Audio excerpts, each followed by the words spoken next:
Hello, and welcome to West of Hollywood. Today we're taking a look at Tiger on Beat.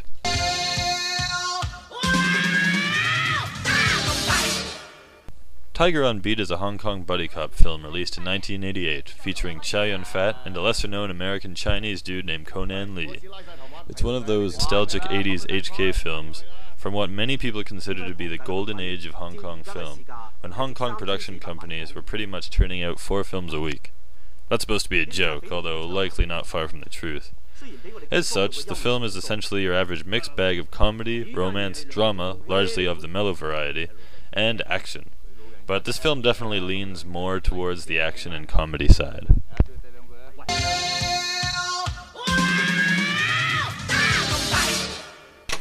Chow Yun-fat plays Francis Lee, a sergeant working for the Hong Kong police force. It actually took me quite a while to figure out he was supposed to be a cop, as earlier in the film his character is cowardly, sly, rude, irresponsible, silly, clumsy, and honestly really kind of annoying at times. Nowhere is this more evident than at the beginning of the film, when he is held up in a rather silly way at gunpoint and promptly pisses himself and faints.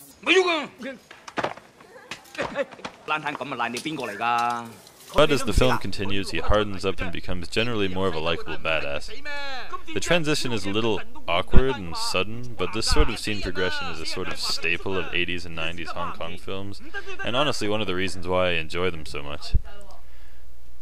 Conan Lee plays Michael So, a much more straight and believable cop character. In this film, Michael is basically the opposite of Francis.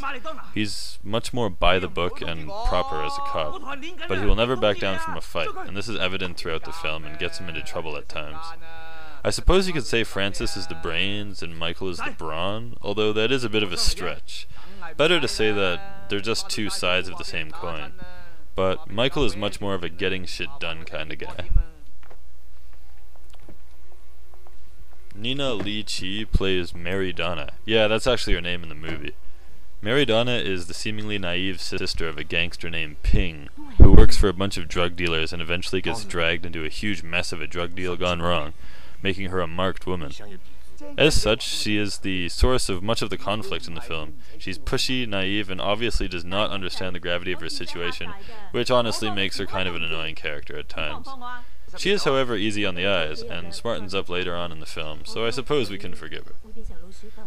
Finally, there is Shirley Eng, who plays Mimi, Francis's younger sister.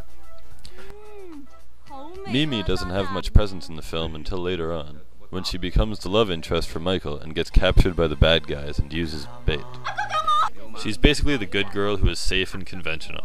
There is also the police chief, but he's much more of a lesser supporting character and is not all that interesting. T. Long, if you know who that is, has a cameo as an informant, which is basically just a throwback to A Better Tomorrow, I guess. And there's also the bad guys. The most notable of which are played by Gordon Liu, who some of you may know from the Shaw Brothers classic 36 Chambers of Shaolin, and Norman Chu, who is in a pile of other films, including the cult classic Duel to the Death.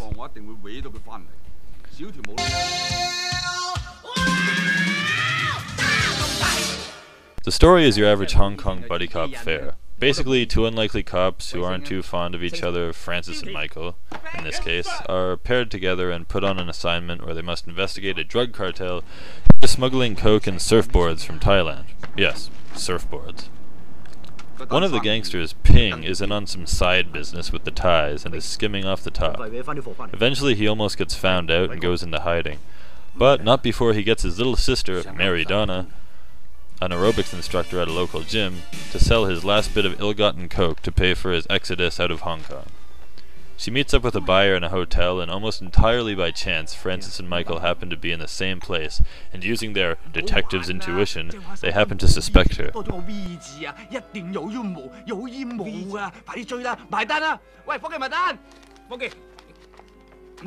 After a few ridiculous comic scenes filled with banter and silliness, they decide to tail her on her way to deliver the drug money to her brother, which eventually leads him to his place of residence.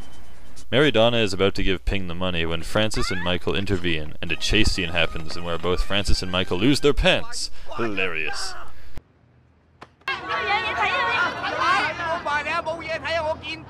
Anyway, Ping gets away and goes off and hides somewhere while Mary Donna is taken in for questioning. What a caring brother.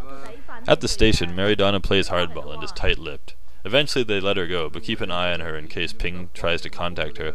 But unfortunately for her, the girl she sold the coke to was working for the gangsters that Ping was stealing from. Damn. So basically they figure that she's in on the whole thing and decide they should kill her, lest she give the police valuable information.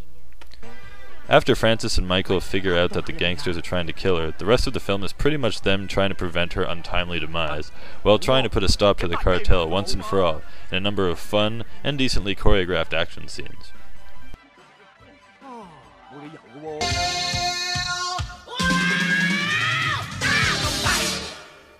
On the whole, the action scenes are pretty solid, as you would expect from a Hong Kong action film. There are a number of gunfights as well as hand-to-hand fight scenes which are all decent and pretty well edited, making them very watchable.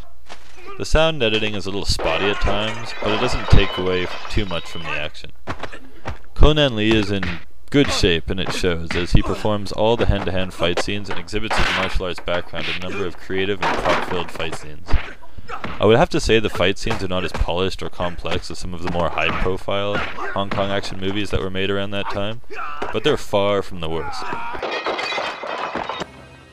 What really sets this film apart are the final scenes, which exhibit some of the most creative and ridiculous fight scenes I've ever seen. They include a shotgun on a rope, a physics-defying machete fight, and last but not least, get ready for it, a chainsaw fight. Yes, you saw it here, folks. Chainsaw Fu. Crazy. In my humble opinion, this scene alone merits watching this film. And I would say that these scenes are really what Hong Kong action is all about. Fast, spontaneous, and totally badass. Seriously, this chainsaw fight goes on for a while. Check it out. It's nuts.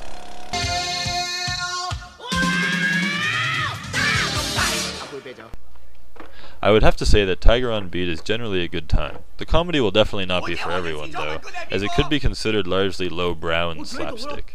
It's essentially the sort of physical and situational comedy that was and still is popular throughout much of East Asia, and may not appeal to some Western viewers. The drama is also pretty melodramatic for the most part, and as I previously mentioned, the scene progression is sometimes sporadic, which could make it difficult to follow for some. Some scenes will probably have you scratching your head, such as when Mary Donna and Francis have a fight, and where Francis kicks her ass and shoves coke in her mouth to show her the error of her ways, only to offer her tea right after. But if you have patience, or don't mind this sort of thing like me, then you'll be rewarded with fun and engaging action scenes, as well as an explosive last 20 minutes, which could quite possibly blow your mind.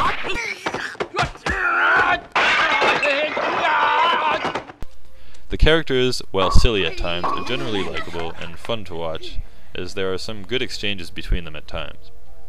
At the end of the day, it's easy to see why Tiger on Beat is not one of Chow Yun-fat's more well-known films, as it doesn't really stack up to his John Woo stuff. But some select scenes really make it worth watching, and it's also interesting to see Chow Yun-fat play a goofy, annoying guy, which, to be fair, he actually does a pretty good job.